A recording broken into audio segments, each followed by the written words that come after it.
I'm Carrie, and I'm from Victoria, BC in Canada. I like hiking, biking, and drinking tea. I've been part of this school since January 2019, so almost a year and a half now. The importance of learning Chinese, I think, is that there's a lot of Chinese people in the world. It's a very widely spoken language, and if you can learn Chinese, you can communicate with over 1 billion people that you might not have been able to communicate with before.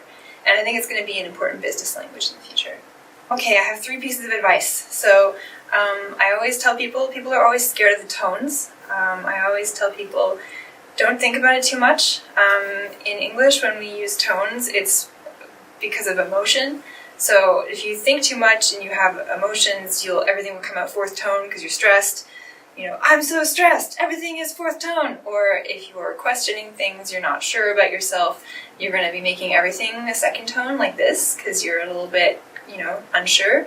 So don't think too much, use muscle memory, and the tones will figure themselves out. The second one is the characters. Don't be intimidated by the characters. There's a lot of them, but they're your friend. They're like pictures or illustrations of the language. So you can really fall in love with them, and you can learn a lot from them. Even if you've never seen them before, you can understand what each radical means, and you'll understand the character. And then the last one is the grammar is the easiest part of Chinese. It's so much easier than English. So actually Chinese is a lot easier than you think. Just start. Yeah. Thanks for watching. Please subscribe to our channel, leave a like and a comment below.